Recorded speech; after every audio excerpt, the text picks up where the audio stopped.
Deus permitiu isso. Como isso acontece dentro da igreja? Jamais esperei isso dele. Eu queria tanto ser assim.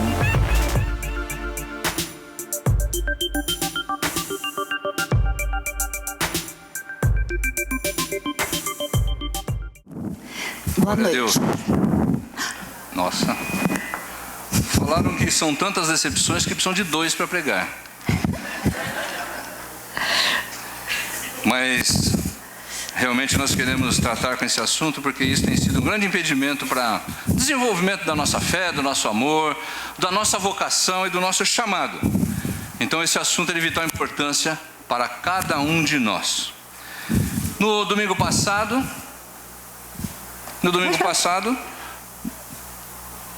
o seu microfone está na... No domingo passado, o Saulo falou sobre a decepção consigo mesmo. Então, muitas vezes nós não sabemos lidar com isso, e isso pode ter sido, ou pode ser um grande impedimento para o nosso próprio desenvolvimento, né? E o grande reconhecimento disso foi aquele momento especial de Jesus com Pedro na praia, onde ele reconheceu que realmente ele próprio foi uma decepção. E hoje nós vamos falar da decepção com o próximo. Um assunto realmente interessante. E eu achei uma história na internet que expressa uma pessoa magoada, decepcionada, porque normalmente quando a gente vai procurar só vê história de decepção no amor, né? Mas essa pessoa aqui que escreveu essa carta, ela realmente está muito decepcionada. E eu vou ler para vocês o coração dessa pessoa. Eu estou cansada deste mundo de mentiras. As pessoas se fazem de amigas, mas no fundo, na hora de mostrar o que são realmente, são as que mais nos decepcionam. Às vezes, chegamos a acreditar nas palavras e achar que por serem ditas pelas pessoas que nos dizem amigos, têm um imenso valor, mas depois de brigas, de momentos ruins, descobrimos que no fundo essas palavras eram só mentiras e os amigos não passam de falsos amigos. Eram apenas pessoas sem um mínimo escrúpulo que tentam ter caráter. Mas isso a gente não compra e nem tenta ter, a gente cria. E é desse caráter que somos feitos. Uns têm bom caráter e outros têm caráter ruim. Não estou aqui para julgar ninguém, apenas para mostrar a minha total decepção com as pessoas, com esse povo, com esse mundo. Hoje em dia, raramente os que dizem te amo são de verdade. Devemos usar um coador e coar as pessoas que estão ao nosso redor. Selecionar com quem devemos conviver. Uma má seleção e essa pessoa poderá ter tornar um inferno a sua vida. Te fazer sofrer, chorar e no final se perguntar: como fiz tamanha burrada de acreditar naquelas palavras que pareciam tão verdadeiras, tão puras, mas que apenas me machucaram. Pense hoje, pois amanhã pode ser tarde demais e você ter muitas decepções. Essa é uma das muitas histórias que nós temos na vida real. E nós vamos para a Bíblia para a gente poder agora ver algumas situações. Tem muitas, mas nós escolhemos uma. Ela está lá em 2 Timóteo capítulo 4, versos de 9 a 17. Diz assim: procura vir ter comigo breve, pois Demas me abandonou, tendo amado o mundo presente, e foi para Tessalônica. Crescente para a Galácia, Tito para a Dalmácia. Só Lucas está comigo. Toma Marcos e traze-o comigo, porque me é muito útil para o ministério. Quanto a Tíquico, enviei-o a Éfeso. Quando vieres, traze a capa que deixei em Troade, em casa de Carpo, e os livros, especialmente os pergaminhos.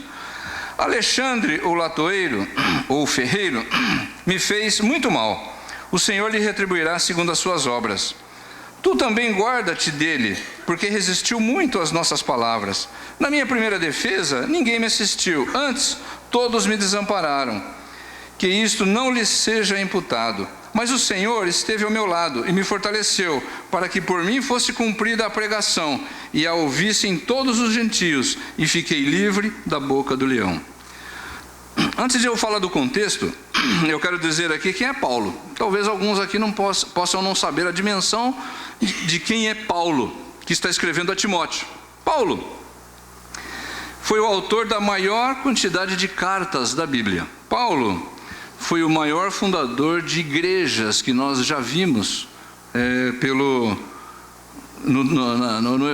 nos tempos do Evangelho, né? Nos tempos do Evangelho. Paulo formou inúmeras igrejas, participou de várias viagens evangelísticas, caminhou no mundo daquela atualidade de uma maneira desbravadora, sem muitos recursos, mas ele nunca se omitiu e não deixou de viajar, e onde ele pôde estar, ele esteve ali mostrando quem era Jesus e o que Jesus fazia. Então Paulo foi uma pessoa de grande proeminência no Evangelho até os dias de hoje.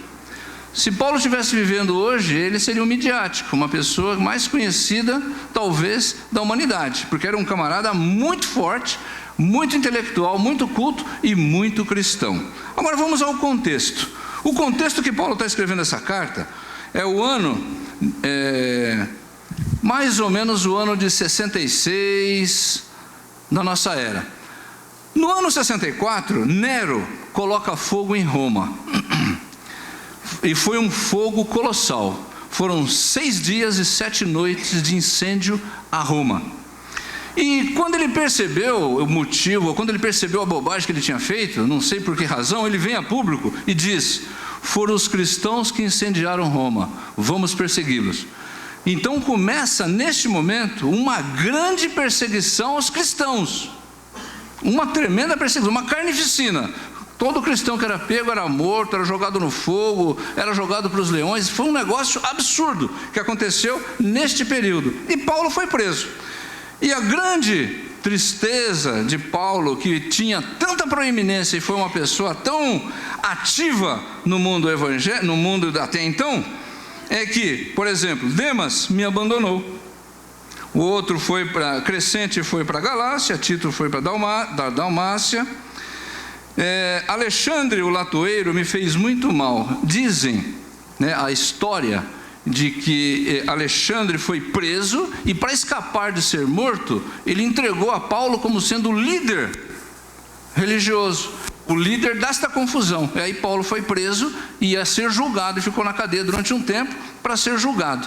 Nesse tempo que ele ficou na cadeia, ele diz que ele evangelizou toda a guarda pretoriana, isto em mais ou menos entre 10 e 15 mil pessoas, e ele diz que evangelizou a todas. Então olha quem era Paulo.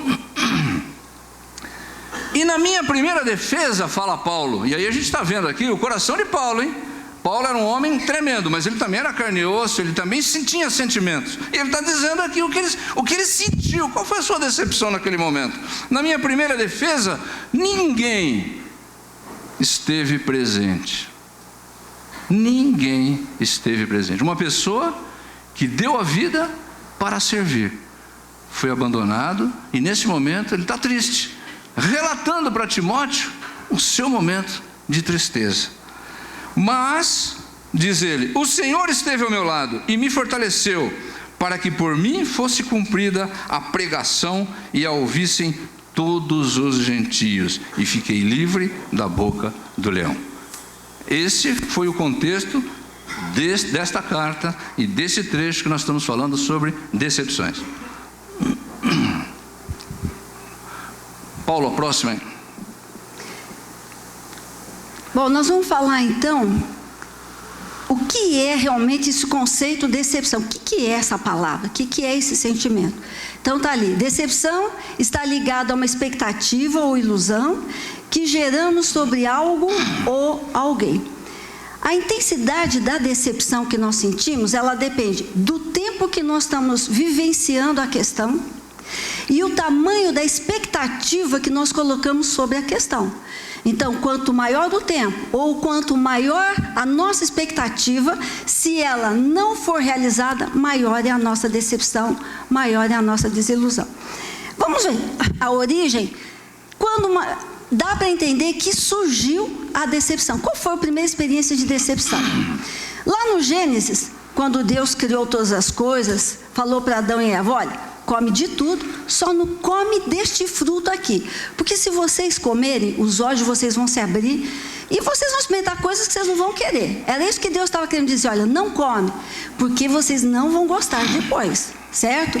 Mas, lá em Gênesis 3:7, houve a desobediência e eles comeram. E diz assim: os olhos dos dois se abriram e perceberam que estavam nus. Então juntaram folhas de figueira para cobrir-se. Olha que interessante. No fim da tarde, Jesus chegava ali para ter uma conversa com Adão e com Eva. E acontece que eles tinham cometido o pecado. E Deus perguntou: Adão, por que folha de figueira? Com certeza, Adão naquele momento já está decepcionado com o que ele fez. Decepcionado com Eva, que comeu primeiro. O que ele fez na decepção? Qual foi a atitude dele? Olha, Deus, não tem problema, foi ela, viu? Ela que comeu, foi ela que comeu primeiro. Em seguida, o que vocês acham que ficou no coração de Eva? Se sentiu traída. Como que ele está me acusando? Ele também comeu. Como é que ele está falando que foi eu? E dali, nós nascemos com este pecado da tristeza, da decepção, da amargura, e o livre-arbítrio que o Senhor nos deu, nós usamos agora, depois do pecado, para o nosso próprio interesse. Então, tudo que nós fazemos onde nós podemos viver bem, ser felizes e o melhor para nós. Então, nós podemos trair, que se dane o outro, podemos exigir tudo que nós queremos, que se dane o outro, ou seja, tudo para mim. Não adianta dizer que a gente nasceu uma tábua lisa, uma folha em branco. Não, nós nascemos pecadores, nós nascemos inimigos de Deus. Onde está isso na palavra? Está lá em Romanos 5,10, diz assim: se quando éramos ainda inimigos, fomos reconciliados com Deus pela morte do seu Filho, com muito mais razão, estando já reconciliados, seremos salvos por sua vida. Quando é que nós somos inimigos de Deus? A palavra de Deus é clara: quando nós nascemos por causa do pecado e Deus não convive com o pecado, nós nos tornamos inimigos. Mas ao longo da nossa vida, nós tivemos um encontro com Cristo. E nesse encontro nós fomos reconciliados com Deus, o perdão de Deus veio sobre nós. E por causa desta reconciliação, nós podemos ser salvos por uma vida eterna. Mas até chegar nessa salvação, nós andamos um período de vida como inimigos de Deus. E temos toda a chance de poder ter um encontro com o Senhor. Agora, esse efeito da queda, do pecado, a dor, o sofrimento, as tragédias que existem no mundo, nós não podemos culpar Deus. Porque deliberadamente nós, os humanos, estragamos tudo que Deus fez. Porque Deus fez tudo perfeito. Nós nos magoamos, nós magoamos o próximo, estragamos a natureza, desconsideramos aquilo de bom que Deus fez. Então toda a tragédia que está na humanidade, não podemos reportar nada para Deus. É tudo culpa da nossa humanidade pecadora e interesseira. Vamos entender aqui o caminho da decepção na esfera dos relacionamentos. A decepção acontece no contexto que você está inserido. Então ela pode ser um contexto familiar, escolar, de trabalho, de comunidade, no dia a dia. Então vamos analisar alguns deles. Vamos começar então com o namoro. Ele é lindo, ele é maravilhoso. Quando eu encontro com ele, eu saio do chão, meu pezinho. Ele foi feito para mim, Deus fez ele para mim. Que maravilha. Opa. Um príncipe encantado, ao contrário dos outros príncipes, não tem mandato vitalício, nem é hereditário. Então, ele permanece no seu trono, no seu cargo de majestade, até o momento que começa uma convivência mais profunda. Neste momento, quando os efeitos da convivência, nos efeitos da convivência, começam então a transparecer que a coisa não é tão perfeita assim. E aí a gente começa, muitas vezes, a se decepcionar com atitudes, com palavras ou até com questões que nunca se resolvem e vão sendo empurradas durante um tempo para serem resolvidas depois. Pois é, o príncipe virou sapo, né? E no casamento? Como que é a preparação do casamento? O casamento, a festa vai ser maravilhosa. O vestido, então, deslumbrante. Eu preciso ver quantos convidados eu vou convidar. Puxa vida, o meu pezinho cabe direitinho no sapatinho que está com ele. Não é maravilhoso? É tudo para mim, tudo certinho. E eu vou casar para ser feliz. E os defeitos? Defeito depois do casamento, tudo se ajeita. Ele muda, eu também vou mudar. Deixa para depois do casamento. Mas agora, tudo é lindo. Então essa é uma mística muito forte que acontece hoje com os casais. A mística é, depois que a gente se casar, tudo se resolve. E não existe uma linha transitória do antes e o depois. Existe a vida. E a vida que começou, ela vai acontecendo. Só Deus tem o poder de transformar. Não é um fato, uma festa ou um evento que transforma uma pessoa. Então, isso é muito real. Muito real. Nós, como aconselhadores, ouvimos muitas questões com esta fala. Não, ele me ama, então ele vai mudar porque ele me ama, ou ela me ama, então ela vai mudar. Então, irmãos, grandes decepções, motivos de muitas tragédias no casamento, por não observar que o que uma pessoa ela continua sendo, a menos que Deus intervenha e que a pessoa queira ser transformada. E depois do casamento vem os filhos. O meu filho é o mais bonito, ele é lindo. Ele é uma gracinha, ele é tão bonzinho, ele é tão tchutchuzinho, ele é lindo. E outra, eu e meu marido já decidimos tudo. Tudo que ele vai ser, quando ele crescer, já está tudo na nossa mente, está tudo organizado. Nós temos o domínio, o controle de tudo. Agora, uma coisa que eu não entendo, a agenda dele vem cheia de reclamações. Eu acho que é ciúme dos professores, não é possível. Pois é. Quando a gente olha as crianças, né, e tem várias aqui na igreja, nós olhamos que desde pequenininho ela já carrega nos seus traços algumas características, ou do pai, ou da mãe, ou, na maioria das vezes, misturado. E isso também acontece no seu gênio. Quando a gente olha nossos filhos, a gente vê eles pequenininhos, a gente vê, olha, esse aqui tem o gênio dela, ou esse aqui tem o gênio dele, olha como ela fala igualzinho a ela quando está nervosa, olha não sei o quê. Irmãos, essa é uma realidade. Filhos, eles têm personalidades, eles têm algo que a gente muitas vezes não compreende, e quando eles crescem a gente gostaria que eles continuassem pequenos, mas eles não ficam pequenos. Quando chega na adolescência, eles vão manifestar o que eles são. Então, quando chega a adolescência, muitas vezes eles se tornam rebeldes. Exatamente o contrário dos sonhos, de tudo aquilo que foi planejado e de tudo aquilo que foi pensado. Bom, e os filhos? Como é que os filhos veem os pais, né? Nossa, meus pais são demais. Que proteção, que garantia, eu posso fazer tudo certinho, eu abro a boca, minha mãe já põe comida. Eu falo, eu estou com, ela já vem com casaco. E meu pai, então, meu pai é o herói, ele é o Superman. Quando eu crescer, eu quero trabalhar com o que ele faz, eu quero ser igualzinho a ele é 10. Então,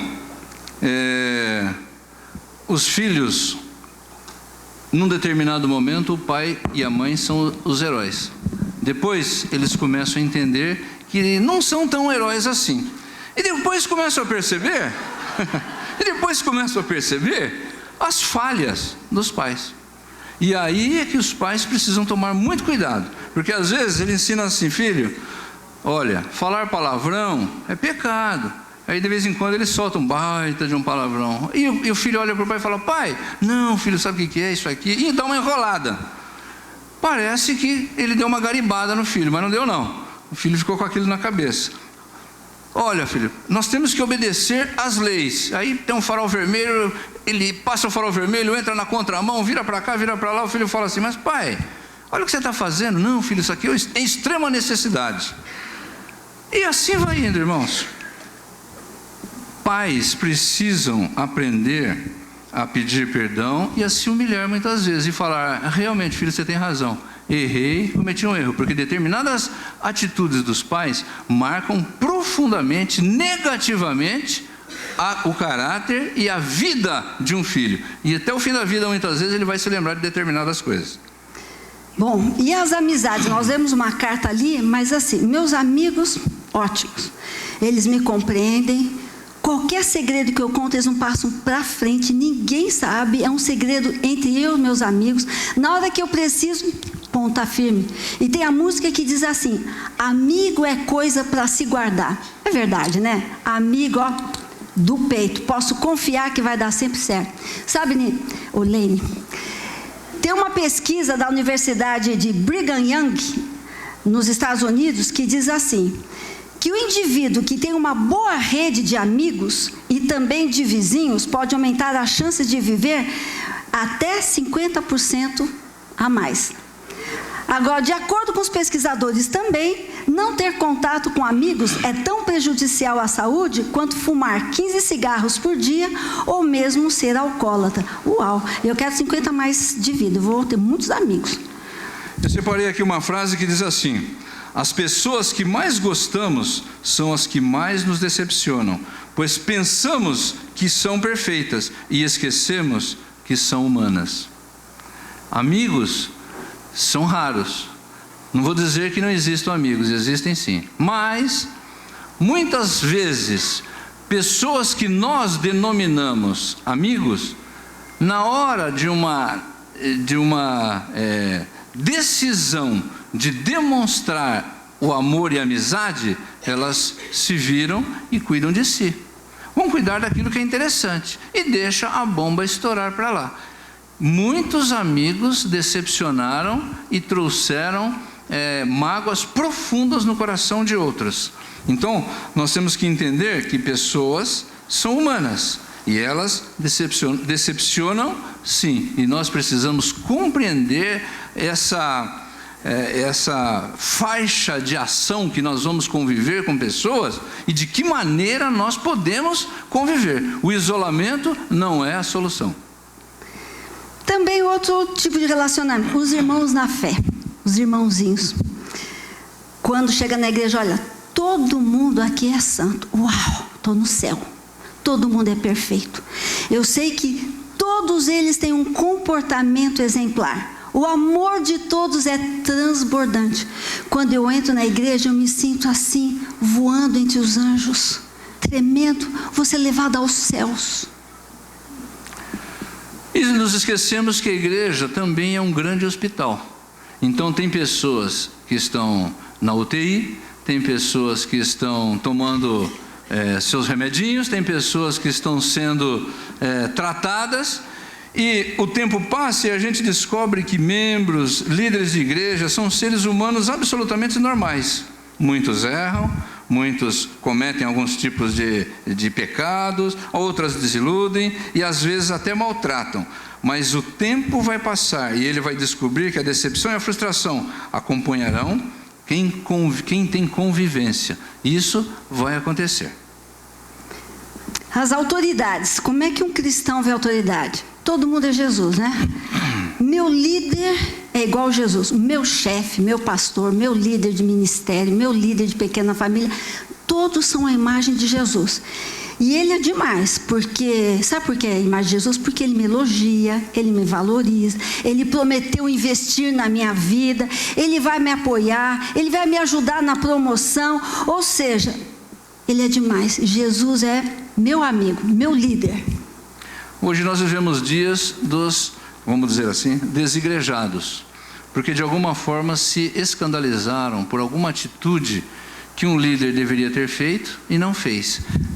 Deveriam ter acolhido e não acolheu. Deveria ter amado e não amou. Porém, isso não elimina o princípio de autoridade. O princípio de autoridade, onde Deus estabelece autoridades na igreja. Então não adianta romper com tudo e falar, está tudo errado. Não, existem pessoas que cometem erros, mas existe um princípio a qual nós precisamos entender que Deus abençoa sim. E Como o nosso nível de expectativa muitas vezes é muito alto, a decepção com palavras ou atitudes dentro da igreja provoca uma frustração muito grande. E às vezes não suportamos que um irmão ou um líder erre como nós erramos. Ficamos magoados, feridos, machucados e atendendo ao instinto de defesa do ser humano ante o predador, fugimos. E também tem pessoas que têm um relacionamento difícil com Deus. E aí, como é que faz com Deus? É verdade. Até Deus entra na história da decepção, porque às vezes Deus não faz aquilo que a gente estabeleceu que Ele tinha que fazer. Mas esse assunto vai ser falado domingo que vem pelo pastor Gerson, como já foi anunciado aqui. Amém. Bom, vocês viram então as lentes desfocadas em relação a vários tipos de relacionamento. Então eu tenho uma expectativa e a realidade é outra. Daí vem a decepção, eu me magoo com o pai, com mãe, com o marido, com o filho, com o chefe, e eu vou me entristecendo. Por quê? Porque eu tenho uma lente desfocada, uma lente humana que é desfocada. E eu quero falar de 3 tipos de lente. Tem várias, mas eu vou ficar com 3 que expressam realmente o nosso momento de decepção, como a gente vê errado a situação e não percebe. Por exemplo, a lente da felicidade. Como é que é essa lente de felicidade? Todos existem para me fazer feliz. Como que funciona essa lente? Existe a realidade, mas eu crio na minha mente um pensamento mágico. O que é o pensamento mágico? É a fantasia, é a resposta que eu quero ter sobre determinada situação. Então, ao invés de eu viver de amém? Aquilo que a situação está mostrando para mim, dando sinais para que eu possa agir, o que eu faço? Eu me fecho numa fantasia e fico na expectativa de que aquilo vai acontecer. E espero, e quanto mais eu espero, quanto mais demora, maior o meu nível de decepção. Por quê? Porque eu vivo uma fantasia. Eu quero que todo mundo me faça feliz. Então eu espero que essa pessoa me faça feliz. E eu vou me decepcionando, até chegar uma hora que eu começo a pôr a culpa nele. Eu não sou feliz por tua causa, porque você não faz isso por mim, porque você não é meu amigo, não é meu parceiro, você é um crente fajuto, você é isso. Por quê? Porque ele não está entrando no meu mundo de fantasia. Aí nós ficamos frustrados. Outra lente errada de relacionamento é quando nós usamos a lente da necessidade. O que é a lente da necessidade? Todos existem para me satisfazer.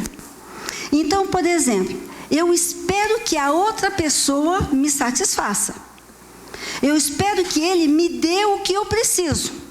E eu fico na expectativa. Só que eu não percebo, por causa da minha ansiedade, na minha expectativa, que aquela pessoa, ela não tem condição de dar o que eu espero.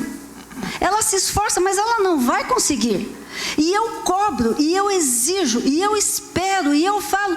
E aquela pessoa se frustra porque ela não vai me satisfazer.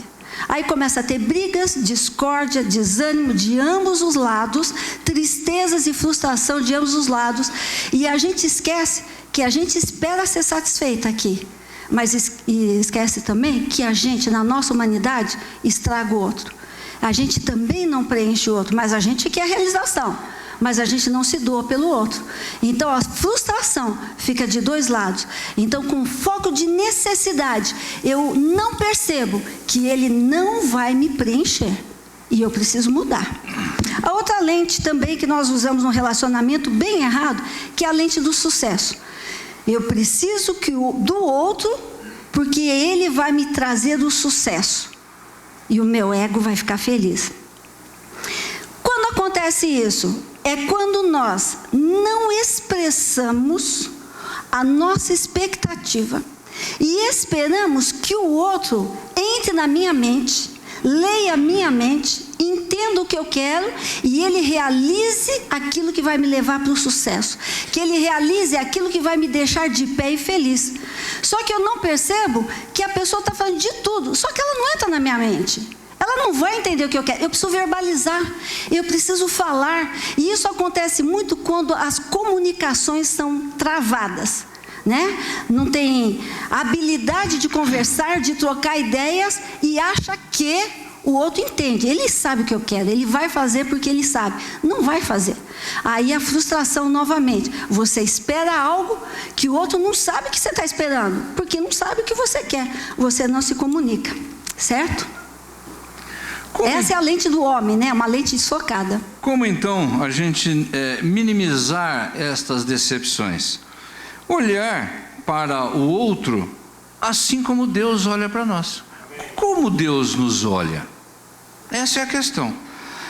O problema não está na igreja, nem nos pastores, nem nos irmãos, nem nos amigos, nem no marido, nem ninguém. O problema está na natureza caída do homem, pois o pecado contaminou não somente as emoções, mas a carne, o espírito, a mente, os desejos, os motivos e a vontade.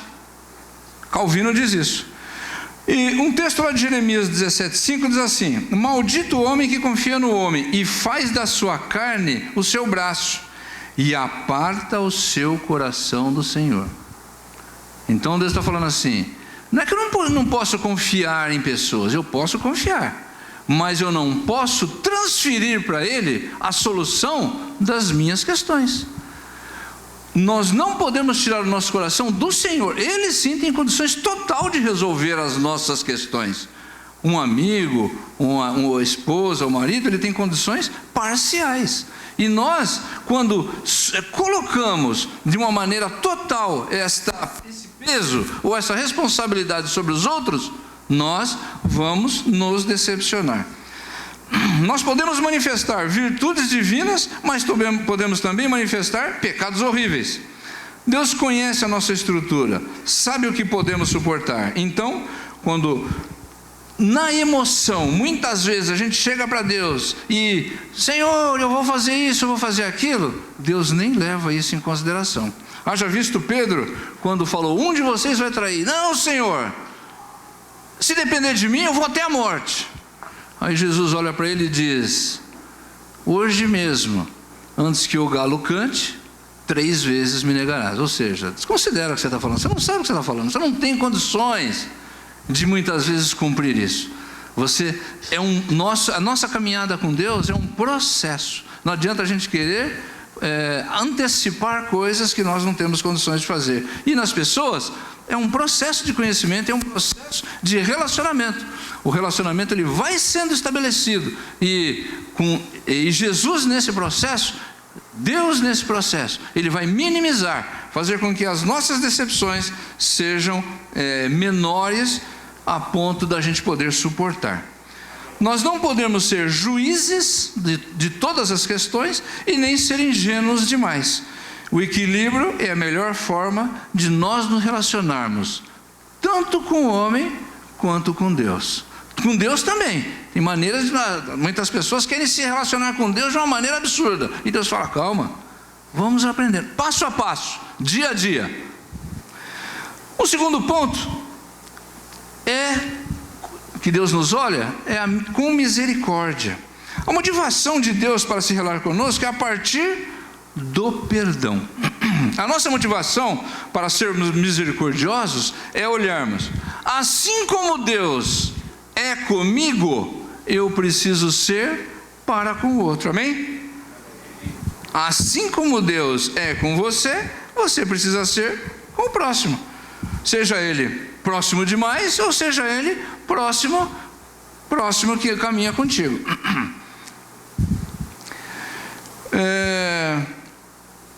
Deus não nos trata da maneira como nós merecemos, por causa do nosso pecado. Ele não se relaciona conosco a partir de desconfiança. Ele não se relaciona conosco com medo, mas Ele se relaciona conosco dando sempre a oportunidade de nós melhorarmos. Por exemplo, quando Judas veio dar o beijo da traição em Jesus, Jesus sabia que Judas vinha dar o beijo de traição dele. E qual foi a expectativa que Jesus tentou criar na vida de Judas? Amigo, aqui vieste. Então essa é a expectativa correta. Ele deu uma oportunidade dele repensar o que ele estava fazendo, dizendo, amigo, tanto tempo conosco, convivemos tanto, meu amigo, o que você vem? Qual é a questão? Lamentações 3:22 diz: as misericórdias do Senhor são os motivos de não sermos consumidos. Elas são inesgotáveis. Terceiro ponto que nós de Deus para conosco é a graça. A graça é o amor de Deus, favor de Deus para conosco, não por merecimento, mas por amor mesmo. É a justificação através da cruz. A cruz nos identifica com Cristo, onde o nosso passado é perdoado, nossas ofensas lavadas pela fé em Jesus Cristo. Devemos nos lembrar que toda a iniciativa de nos perdoar veio dele, não partiu de nós.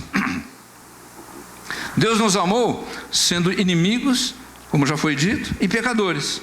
O perdão e o amor nos fazem amar os nossos inimigos. Lucas 6:27 diz: se o teu inimigo tiver fome, dá-lhe de comer.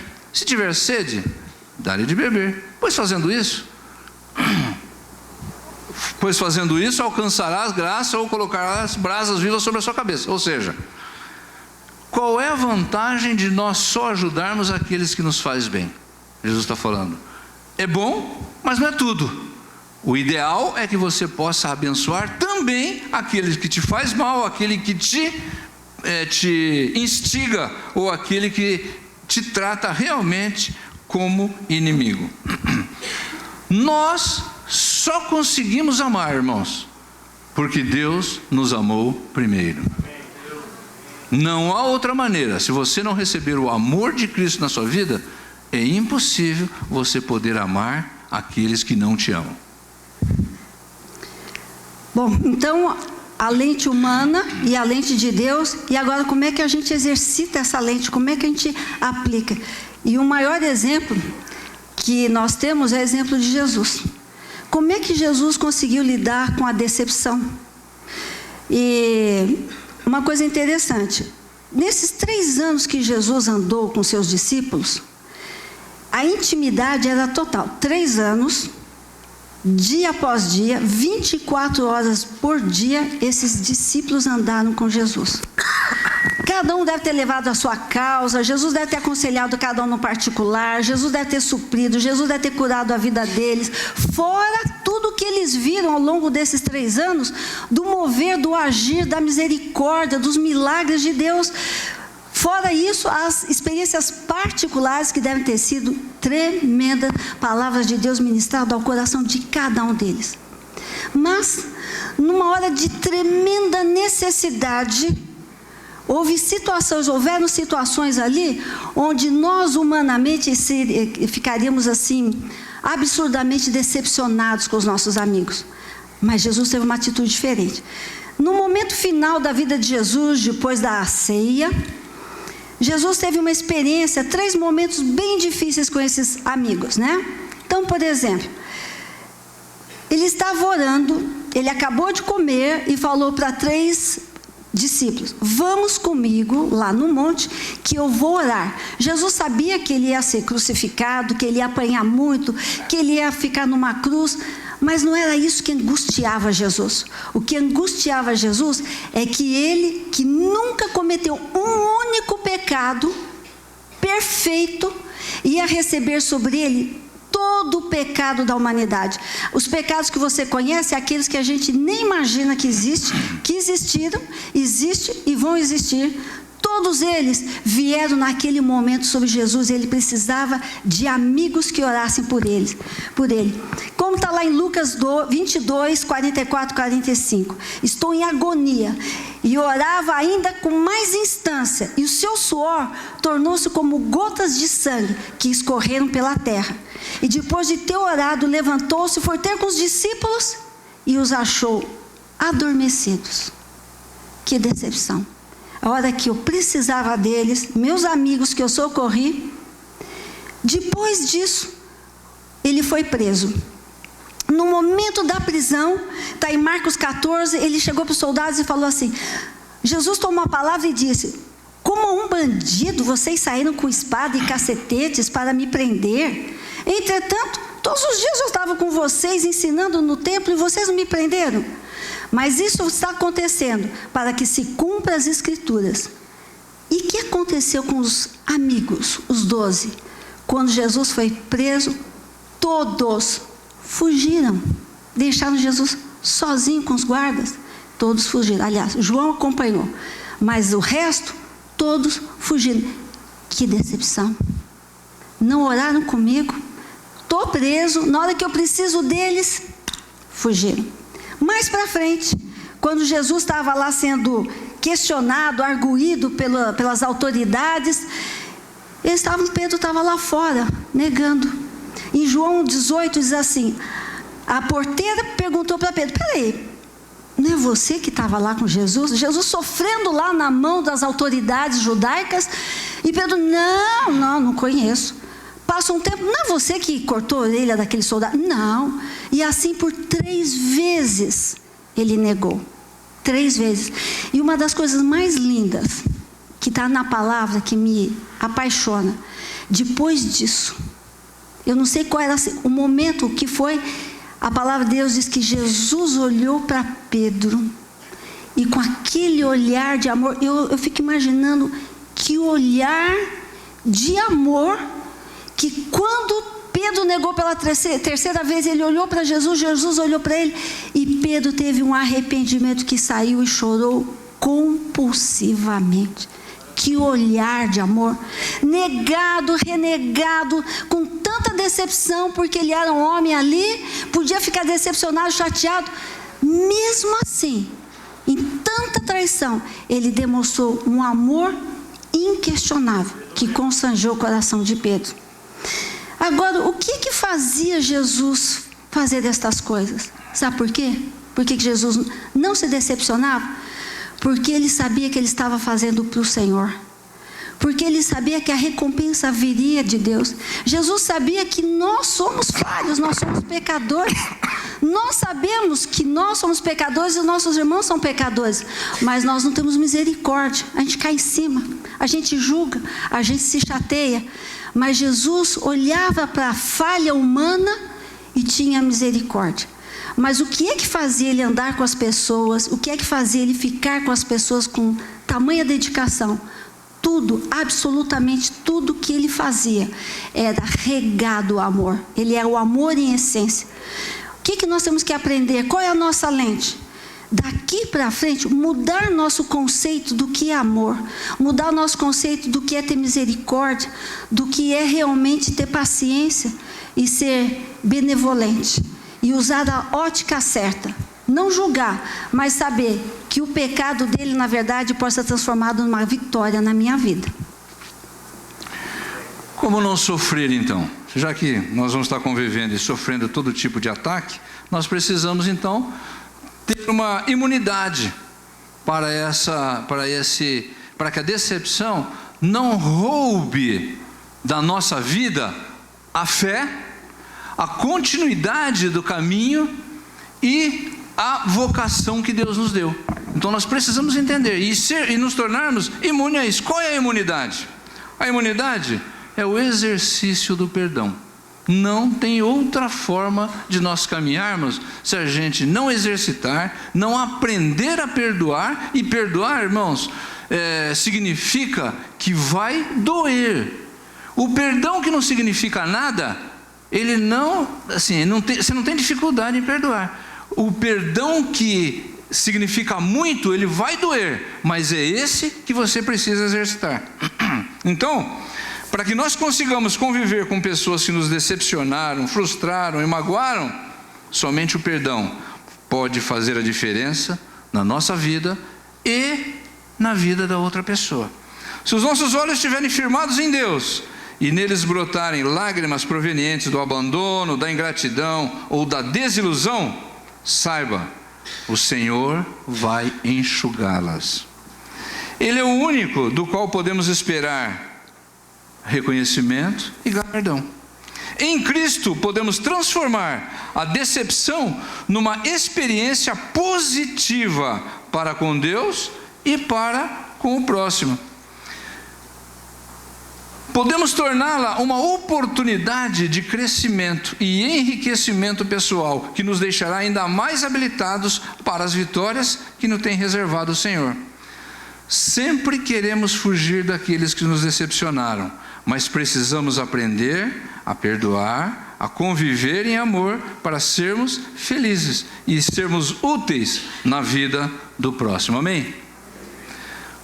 Uma vez, irmãos, eu convivia com uma pessoa que ela tinha grande dificuldade em, quando confrontada, dizer a verdade. Então, toda vez que ela era confrontada ou que ela passava por uma situação de pressão, ela mentia. E chegou numa situação onde eu estava envolvido e ela mentiu a meu respeito. E isso me trouxe um dano muito grande. E eu tentei conversar com essa pessoa, assim, numa boa, tentar esclarecer, mas não houve conversa. E o tempo passou. E continuou passando. E eu continuei tratando essa pessoa dentro desse princípio de perdoar e de amar.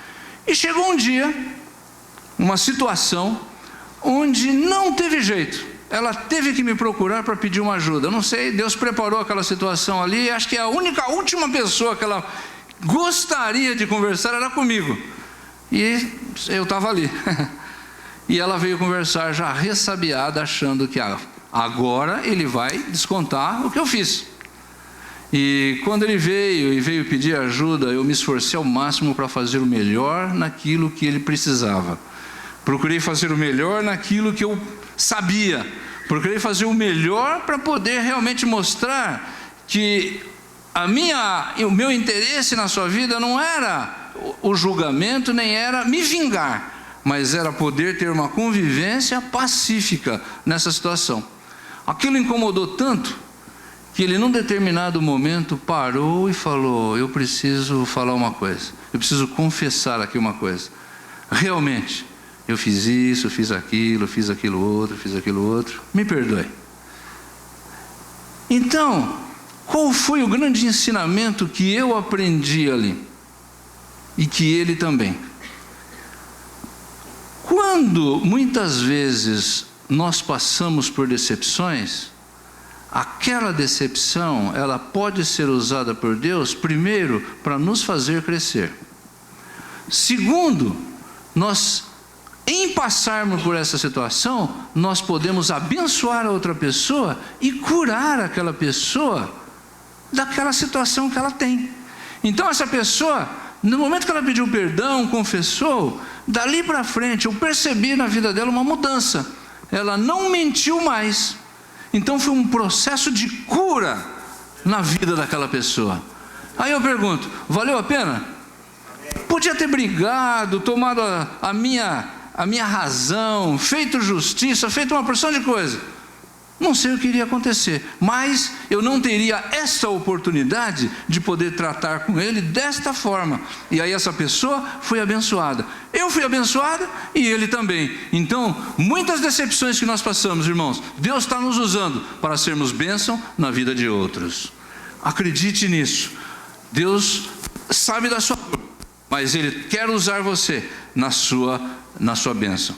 Paulo, irmãos, nós começamos aqui falando com Paulo e vamos terminar falando do mesmo texto.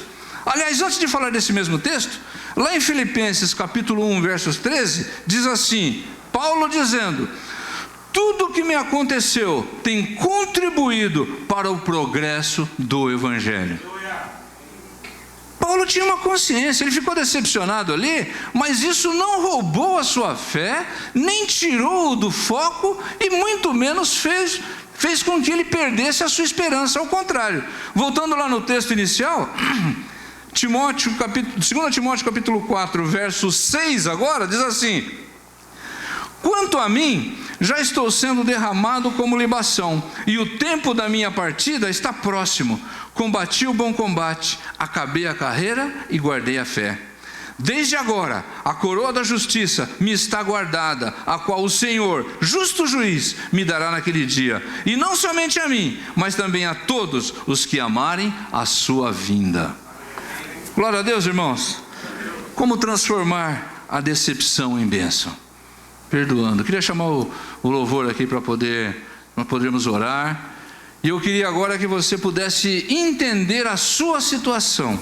Qual é a situação que você passou, ou ainda não conseguiu resolver de alguém que te decepcionou, te decepciona, causou uma ferida no seu coração, causou uma tristeza muito grande?